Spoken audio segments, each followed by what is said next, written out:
for limited government. I wanted to talk to you a little bit about Joe Biden's vaccine mandates and the speech he's going to give later on today, and just give some perspective on what's going on. But sometimes I'm sitting at a coffee shop just a few minutes ago, getting my lunch, and the song by the Rolling Stones, "Give Me Shelter," came on, and I think I was sitting there listening to it. I'm like, sometimes that's just how I think all of America feels. We just want shelter from this nonsense. And so anybody who sits there is going to give you a magic answer is sometimes accepted as being hopeful. And yet sometimes there isn't a magic answer. Sometimes it's just, there are things that you're just going to have to grit through.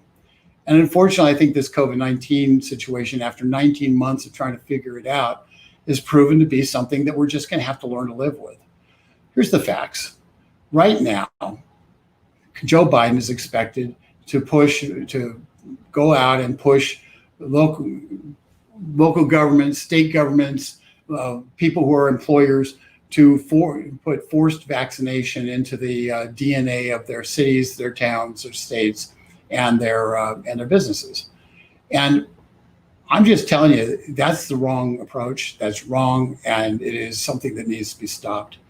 And quite honestly, we've been successful in stopping this momentum and slowing this momentum over the last few months or so, because a million of you, or at least a million legislators, have received comments from you, from people who are out there saying, no, we do not want mandatory vaccines. We do not want vaccine passports. We oppose vaccine passports. It's a violation of our rights to have a vaccine passport. And so there's been about a million emails received by legislators, local, state, federal, on that. And so today's a great day to bury them again. You look right below this, right below the screen here. There's a click through to go and actually send a vaccine mandate. If you've already done it, do it again. But the main thing is send it to all your friends. Make sure this is shared far and wide. Put it on your Facebook page. Put it everywhere that people will see the message. Because as Joe Biden is speaking, and in the immediate aftermath of his speech, elected officials need to be hearing no vaccine mandates loudly and clearly. And you can do that. And that's the main thing we try to do in Americans for Limited Government, is we try to empower you to be able to impact legislation, impact what your legislators are thinking, what your elected officials are thinking, before it's too late, before we're trying to, they've already set their mind on something. And so today is a great day to just push out that no vaccine mandate email. It's a little bit different than the one that we had before. It's because it also focuses on no shutdown, no vaccine related shutdown, because that's really the ultimate thing that's going to happen out of this. Is the temptation at the state and local level will be to go back to economic shutdowns that essentially quarantine the healthy rather than quarantining the sick. It was a failure in terms of stopping the disease, and it destroyed our economy. It destroyed people's jobs. It destroyed people's lives. It caused people to die of overdoses who otherwise wouldn't have. It caused people to not go get cancer screenings. It caused them to die of cancer. We know that about 100,000 people died who wouldn't have, directly because of the shutdown, the economic shutdown, and the inability to go and get actual real medical procedures, medical advice, as well as people being decimated, people dying in amazing numbers from both suicide and from opioid overdose in particular. So this is a real thing. This is a real problem. We have to stop the idea, the impulse to shut down the actions, the economy. And we have to also tell those legislators, no vaccine mandate. Those are co-messages that I think flow really well together. And we've got to do that right now. So please hit the button and go and send all your elected officials, state, local, and federal. Send them a note. Send them this email and say, stop, don't do it. Joe Biden is going to, I think you and I, everybody on this watching this is old enough to remember that on July 4th, Joe Biden declared victory over the COVID virus. And today, just after Labor Day of the same summer, he's sitting there and declaring that in total panic mode with a whole new set of plans for dealing with it. Bottom line on it is the plan for dealing with this should always have been less vaccine dependent and more treatment dependent. We know that there's going to be a certain number of people who are going to get this disease. This disease is not going to be eradicated. It's, vaccine. There's never been an effective vaccine against the COVID virus, but the vaccines we have seem to have had a pretty decent effect. I don't know about side effects, and that's not what this purpose is. This purpose is not to say you should get vaccinated or not get vaccinated. It's to say is your choice. And those who attempt to coerce you by denying you an ability to make a living, by denying you an ability to go places, by denying you the freedoms that any other American would have, not because you committed a crime, but because you're not following a public health edict that may or may not have any validity in terms of actual public health. Because you're not following that, there are people who want to use government to coerce you. They want to use big business to coerce you. They want to use the insurance companies to coerce you. And our elected officials need to stand up and say no to that. That's what you elect them for. And if they won't stand up and say no to that, you need to know that fact now. So when they come back and they ask you for your vote, you can say no to them as well. Right now, about 75% of adults in America have a vaccine. They've gotten at least one vaccine shot, 75%. Another 150 million people have gotten the disease. There's a lot of overlap there, but some of those people who've gotten the disease did not get the vaccine. So given that, it's reasonable to assume that about 85%, another 10% of the adults have in fact either gotten the disease or have been vaccinated. What does that mean in practical terms? It means that if you listen to Dr. Anthony Fauci, we should be well into herd immunity. If you remember, Fauci back in the day said herd immunity was about 60%. We need to get about 60% of the population to be vaccinated or to be or in some way, shape, or form to have been exposed to this. So there's a herd immunity that's created. He admitted in a New York Times article that he then, when he saw polling that showed that 50% of the people were willing to get vaccinated, that he nudged, his word, not mine, nudged the number up to between 80 and 90% of the people needing to get vaccinated. Well, let me explain something that's pretty simple. I think we all know this. Politicians look at polls and tell people what they want to hear based on the polls or what they think that they can get away with based on the polls. Scientists come forward and say, the facts are that this is the number, this is where the number is reached. We know that measles, for instance, at 90% is herd immunity with measles, okay, highly transmittable. Fauci stated that he thought the herd immunity number would be well under that because the COVID vaccine is not as transmissible as the measles is. So what do we have? We are astonishingly close. If herd immunity exists, we're astonishingly close to herd immunity. We have a death rate that has gone down 80% since this disease first was unleashed upon us by the Chinese, and so we've had some real changes that have occurred, and our response needs to change. A response can no longer be pretending like this is brand new. A response now needs to be making certain that every doctor in the country has the protocols necessary, knowing what works best, so they can apply those protocols and apply them directly. What we see instead is our government is choosing to denigrate any treatment that seems to be capable of working, and because their emphasis is not to give people the hope of treatment, and to emphasize and to try to make people believe and stick in the mindset that COVID is death. COVID is not death. COVID is a disease. It is a highly survivable disease. And if in 19 months, with all the money we've poured into this, with all the cases that have been tried and all the different treatments that have been tried, if our federal government can't figure out that there are some treatments that might be 30% effective, others might be 10% effective, others might be 50% effective.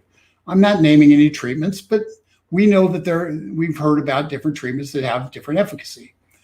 Well, under those circumstances, it's absolutely irresponsible for the federal government to continue on the path of not talking treatment, not talking the reality that we're going to have to deal with this, that COVID is survivable. And you are going to, if you get it, there's a really high probability you're going to survive. Not talking about that, not talking about how you can survive it, not giving the doctors the protocols so everybody out there is getting the best treatment possible. To continue to pretend that we're at the beginning of this pandemic and not in the middle of what is going to be a long, long, long struggle with COVID, to pretend that, to make that just continue being that obtuse, is a dereliction of duty. And it's time for us to also demand that our government, our elected officials, start telling us the truth and start talking about treatments, start focusing on treatments, and spend less time trying to force vaccines on people and more time talking about how to get people well who happen to get this disease. That's the rational course.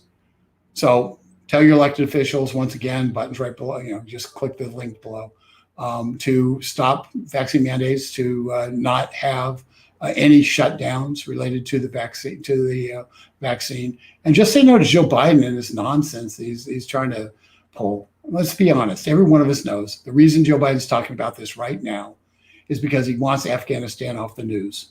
He wants to appear to be a leader on something after he failed egregiously and left Americans behind in Afghanistan, and his own State Department has been blocking getting Americans out of Afghanistan. This administration has failed on so many levels, and now he wants to turn back to COVID because they used COVID to get him elected, one of the tools they used, to frighten people and to put people in fear. One of the most, the most used phrase in the Bible is fear not, be not afraid. It's be strong and courageous, do not be terrified, for the Lord your God is with you, to give one example. First words to Mary when Gabriel came to her and announced that she was going to have Jesus was, fear not. So fear not. This is survivable, and it's also something which is treatable. So let's tell our government that we want them to start focusing on treatment and stop playing this game that they can somehow wish the COVID-19 virus out of existence. So that's kind of the pitch on COVID-19. I hope it helps. I wanted to talk about a couple of other things real quick because they're happening right now and they're important. Number one, we have the $3.5 trillion Bernie Sanders extravaganza. We've had Joe Manchin say that he wants to spend a lot less, and Kirsten Sinema said she wants to spend less, and all that is great. Those are all great things. But I want to tell you the single biggest thing that's a problem with that bill is that if no matter how much they spend, if the language basically sets the stage for the end of our fossil fuel industry, for the end of the coal industry, for the end of the internal combustion engine, and essentially for the end of American energy independence, and creates a framework where we'll be forever reliant upon the most unreliable energy sources, wind and solar. If that's if that language sets that framework, that's what the bureaucrats are going to put in place. And it doesn't matter if they spend $1 on it, as long as the language is there. The bureaucrats will go for that framework into play. In the bill, it won't be revealed to anybody until like a day before there's a vote. It'll all be negotiated behind closed doors. The Republicans probably won't see it until it's, it'll be 5,000 pages and it'll be a bunch of nonsense and nobody will be able to argue about it. So what you have to do now is just be prepared to tell your legislators, and we'll put something out real quick on this, to tell your legislators, vote no. Do not impose the Bernie Sanders, AOC, economic destruction on our economy through this $3.5 trillion boondoggle. Whether it's 1.5 or 3.5, if the language, bad language in there, that